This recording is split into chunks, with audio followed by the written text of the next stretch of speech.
What's up, YouTube? So, let's have a little discussion today. Today, I want to talk about, are there even bad yo-yos anymore? So, let's get into how I got upon this topic. Somebody was asking on Reddit about a yo-yo that had recently come out and said, has anybody even played this yo-yo yet? There's a ton of them on Yo-Yo Expert still. It's not selling that much, it seems, or it hasn't sold out yet. And the question sort of was, is it even any good?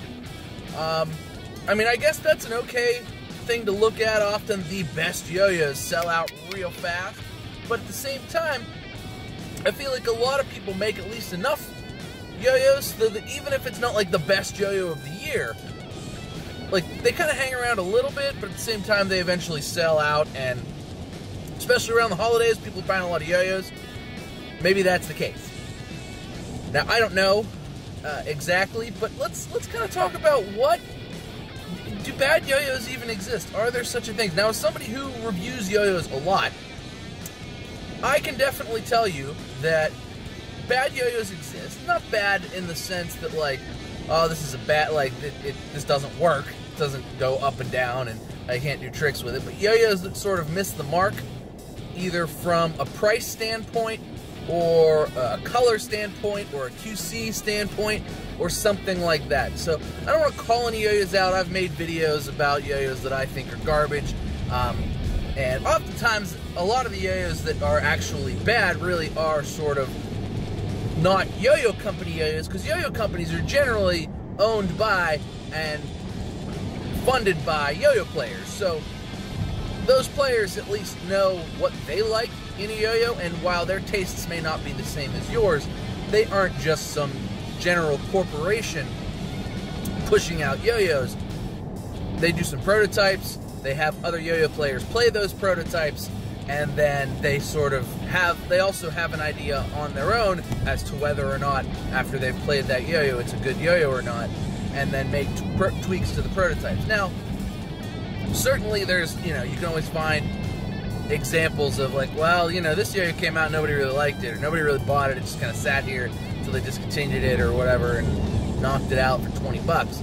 And that's the case, and yeah, sometimes yo-yos have some flaws in them, and they're more or less design flaws, in the sense of, like, so, not to call out Duncan, but the Roadrunner, I was disappointed in it. That's probably, this year, the yo-yo I was the most, like, disappointed in.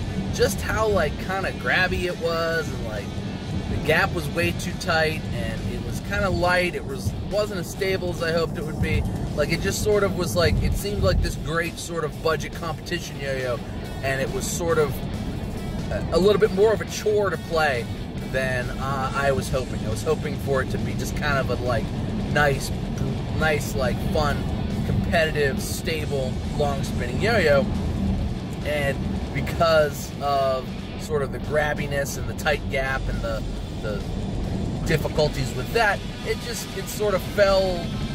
It didn't meet my expectations for what I hoped it was going to be, because I really liked the shape. The shape was good. I still think the shape was good. I just wish they'd have sort of prototyped it a little more and maybe got a little bit of a better, I don't know, I just wish it would have been better. And I feel like that's sort of while it's not like, oh, is this a good yo-yo or a bad yo-yo, you don't really come across many bad yo-yos, unless it's like just some, like, budget, oh, I got this on Amazon, I've never heard of this yo-yo company before, and then you find out it's, like, made by Caleb USA or something. Oh, yeah, they suck, they make terrible yo-yos. And, they make terrible kendamas, too, and nobody knows who they are. But instead of it being, if it's not that, if it's, like, a yo-yo from a company that generally makes yo-yos, like, it's from Yo-Yo Factory or Duncan or Smashing Yo-Yo Company or something like that, or, one of the other boutique brands, G-Squared, what have you, generally it comes out, it's a pretty good yo-yo for the most part. I mean, I can't really think of any Yo-Yo factories that came out this year that I didn't think were, like, pretty great right off the bat, you know what I mean? Same thing, other than the Roadrunner with Duncan, most of the Duncans that came out this year were just great, and a lot of the yo-yos that Duncan came out with were great. And it wasn't that the Roadrunner was a bad yo-yo, it's just that, like, I thought it was going to be better yo-yo than it was. So, you know, that was probably more on me. My expectations were up here, and it was just meh. So that's a little bit on me. But I think that reflected in my review of the yo-yo as well. It was like, I was really excited about this yo-yo, and then it's mediocre, but it was cheap, so I don't know why I expected it to be amazing. It's fine. Although I did change the pads in the Roadrunner, and it's a lot better with like the yellow, with pads that generally I would say are crappy and slippy. The Roadrunner is a lot better with those pads than it was with those super grippy red Duncan pads. The slippier pads actually it was way better. But that's sort of like that's it. That's like, oh man, I was a little bit disappointed that this wasn't the budget monster awesome yo-yo that I hoped it would be. You know, and I was especially at that point coming off of the high of like, oh man, I just got Dylan's new yo-yo, the Hot Diggity, and it was awesome for $29.99, and it's like, it's banging. Like, it's the best budget yo-yo. A budget yo-yo is basically for me anything under 40 bucks. It's like the best budget yo-yo of the year. It's just banging. It's really, really good for $29.99, and it was really fun. Now it was so good, in fact, it sold out real fast, and they're doing another run of it. That's how good it was. But you know, I wouldn't expect anything else from Dylan, because he's a cool dude who knows what he's talking about. See, guys like that know what they're talking about. Stuff comes out, and it's good. But back to the original topic: are there even bad yo-yos anymore? You know, I would say that it's not necessarily a matter of good or bad. When you approach a yo-yo, you need to decide in your head, okay, do I like yo-yos of this shape? So, if you don't like organic yo-yos, like if you don't like yo-yos with high walls, and if you're strictly like, say you're a shutter type guy, not necessarily shutter, but like that sort of like wide H competition yo-yo, and you're like, oh, well, I want an organic yo-yo, I'm gonna get this yo-yo. Now, every organic yo-yo you've played up to that point, you probably didn't, if you didn't like, and then you try another one, and you're like, oh man, I don't like this either.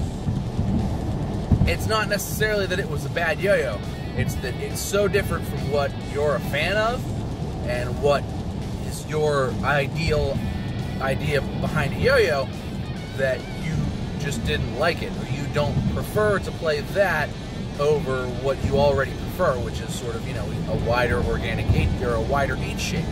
Now, conversely, if all you ever do is play like chill, organic, old school type yo-yos, you know, say like the 888 is, you know, the old school 888 is your favorite yo-yo, and, you know, say you really like the One Drop Overture, the new One Drop Overture, a ton, but then, you know, you picked up like a drop near or something, you're like, I don't like this at all, this is awful.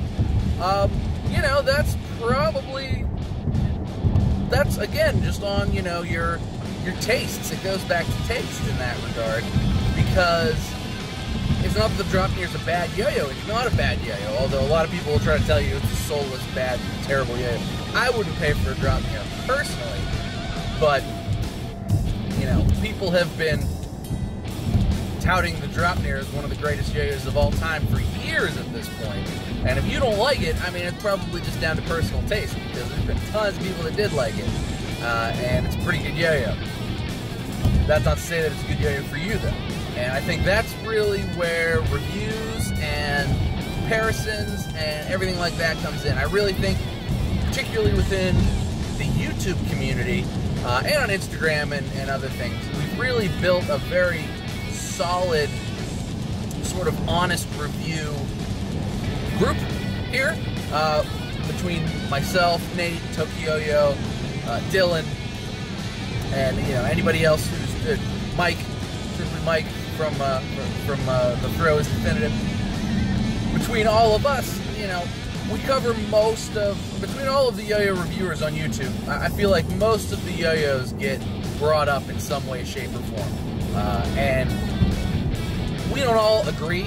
I can tell you this from a fact, we don't all agree on what the best yo-yos are, or what yo-yos are good, what yo-yos aren't as good, and what have you.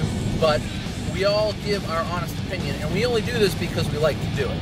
So there's really nothing, if I think a yo-yo sucks, there's really no benefit to me to say, this yo-yo is great, even though it sucks, because, yeah, I might get, you know, maybe it won't, like, bury that company, but at the same time, like, if I tell you the yo-yo is really good, and then you get it, and it sucks, like, you're just not going to watch me anymore, or listen to what I have to say anymore, and that's not, you know, if you don't like a yo-yo that I like, that's one thing, but if I tell you a yo-yo is good when it's not good, like at all, like none of them are good, that's, like, you're not going to come back and watch me again, right? I wouldn't watch me if I told you yo-yo was good and it wasn't good.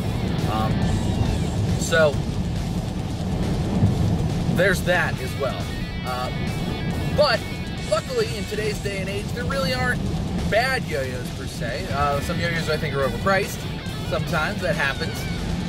You know, just sometimes gets back to the how many prototypes they had to go through to recoup their money for that. But for the most part, you know, most yo-yos are priced pretty well, and the ones that do carry a higher price tag usually carry a higher price tag because, quite frankly, they go above and beyond your standard, you know, mass-produced yo-yo. They kind of go above and beyond with either the QC or the colorways or what have you, and you know, whether or not it's worth it to you to pay for that premium, oftentimes it goes into what goes into it ends up being worth the premium to a lot of guys and a lot of collectors, and those yo-yos do tend to sell out rather quickly.